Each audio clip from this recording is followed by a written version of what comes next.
Okay, second quiz in 8.4, so this is 8.4.5 quiz. This is kind of talking about industrialization as it happens in particular countries and talking about how different countries are responding to the economy. The last video for 8.4.3, I think it was, or 2, 8.4.3. The last point I was talking about was that people are starting to push back on capitalism, saying, well, maybe completely no regulation is not very good. Maybe the government should have some regulation. So that's the stuff we're going to talk about today. So other countries industrialized too. Remember, it was Great Britain who did it first. They are the leader in this. And they definitely followed a capitalist method where businesses were able to make decisions as they wanted to. Yes, that was bad for the working class, but in the long run, it did benefit people in even the working class and the poor, because they were able to have things and own things that they were not able to before. So their standard of living did increase. So it did benefit them. It just kind of took a little bit to really benefit them. Sorry, got a cold. Allergies really is what the deal is. So other countries, if they did not follow the capitalist method, they followed a method where the government had some control. Remember, capitalism means that the government does not control anything with businesses. So other countries who did control, they usually did it in steps. Like China did like a 3-part conversion to industrialization, where the government was controlling what stages they went in. Any country that did not use the capitalist method was not as successful as those who were capitalist. They were, pretty successful, but they just weren't as successful, especially in the short term. They were not as successful as those who were capitalist. So that's an important fact to know. The Industrial Revolution was really great because it allowed people people who are the working class to become powerful industrialists, powerful people. Like Andrew Carnegie, he is the person who created U.S. Steel, which is still around, and he basically was born into a working class family. He was very poor.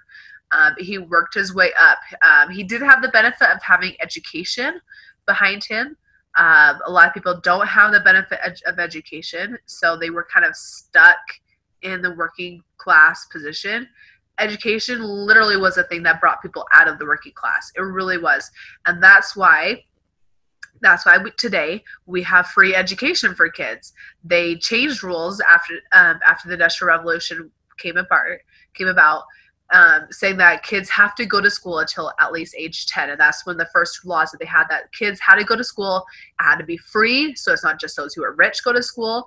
And that way, everybody has a chance to rise up and be successful, not just those who have education, and it's only because of your wealth you get education, but no, everybody can do that. So that is one thing that came apart. So the reason why you guys have to go to school and can go to school, you don't have a choice, that's the reason why. So thought you guys should know that. Let's see. Okay, let's get into some of the changes. So we talked about capitalism, people pushing back against capitalism, thinking, well, we should have some government control, right? So what that is socialism, okay? Socialism is basically where the government will control like some of the big businesses or really important ones, and have some regulations, but other than that, people, do what they want with the markets, and the market decides what's going on. The government only says like, well, you have to be age of 14 to work, or you have to have a minimum wage of this for your employees. Like things like that. Those sort of regulations are socialist regulations. So we do have several socialist policies in our country. We are not strictly capitalist. We do have a lot of socialist policies in our government and in our economic system. So there's even some people who go to something that's called utopian socialism. There is experiments that people did where they created a society that when people lived there, all their stuff was shared equally. Everybody was supposed to have everything they wanted, and nobody ever wanted. Nobody was poor. Nobody was rich. We were all equal. And unfortunately, all of those utopian societies failed because people had a hard time giving up the things that they made for other people. It's our own selfishness that causes this utopian socialism and more so communism to fail. So we have some people who come up that say we're not utopian socialists, we are communists, and this is what we think should happen in societies to make everything good. So these two guys are Friedrich Marx. Let's see. Sorry, I lost my. I thought I put the. Oh, here we go. Marx and Engels. So they are two people who wrote about communism and how communism was the answer that would be better than capitalism. So capitalism came first, and then people started pushing back on capitalism, saying, well, maybe some government control, and that's socialism. And then Marx and Engels, they come out and say, you know what, we think that communism would be the perfect solution. And so basically what communism is everybody's equal, government decides what's made and what people get to make things equal, okay? So here's a little comparison that I'm going to show you guys. It's kind of simplistic, but it'll do the trick. So let's start with capitalism. All right, so in capitalism, individuals own and operate all business. Their competition is encouraged by market forces and government regulations. So, you know, if the market's good, then, you know, they'll be able to compete against each other because there's more than one company, and they keep their profits. Socialism, the government owns and operates major industries. Individuals own small businesses, okay? So it's kind of like the middle ground there, okay? And in communism, most businesses are owned and operated by the government. There is no competition because they own everything, and the excess income goes to the government, and they use that to pay for people who, to make sure that everybody is equal.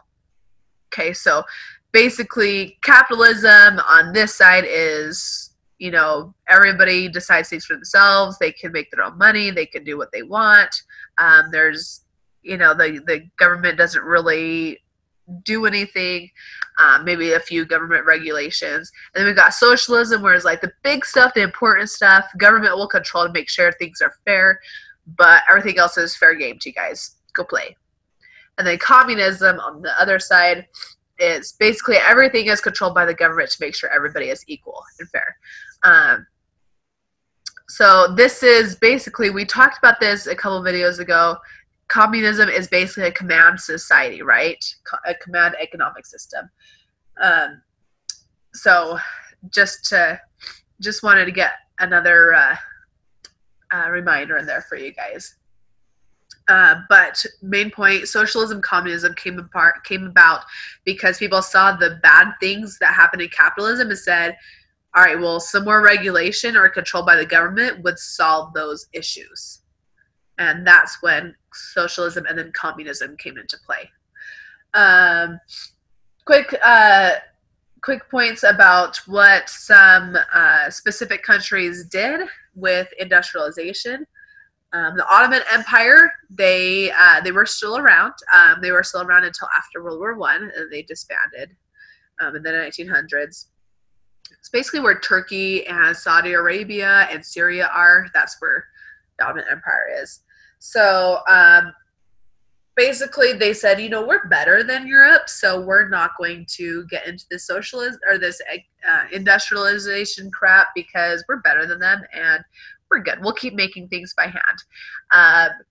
It wasn't until the early 1900s, I think like 1915, that some of the young Turks were like, hey, let's industrialize. And when they realized that they couldn't start doing that, they were already almost 100 years behind. And then World War I, and then they lost power and they dissolved. So maybe they should have industrialized. China and Russia both used government control to industrialize. China did in 3 stages, like I mentioned earlier. the biggest reason China has tried to stay kind of by itself and isolated for most of its history. One of the biggest reasons why they decided to industrialize is they wanted to protect themselves and defend themselves against these Western countries. So they said, if we got to, keep them out, we've got to industrialize so we can have what they have to be able to, protect ourselves against them. But the government decided how they would industrialize. And then Russia, again, also controlled by the government.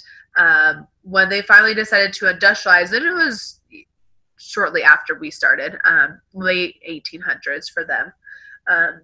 They had just barely freed the serfs, which is basically slaves, in the 1850s. So they finally saved them, which isn't, great because we, freed our slaves in 1865. So they freed their slaves before we did, but the reason why they freed their slaves is basically so they can have manpower for industrialization. We wanted to use our slaves for industrialization, and we did use freed blacks for cheap labor for industrialization. So we kind of did the same thing that Russia did for cheap labor for people who used to be slaves, just like, all right, I'll give you less money than I would a white person. And that helped people make more money, the business owners. So, but they were also controlled by the government. So that's just kind of the status of their industrialization efforts. And that's the end of this section.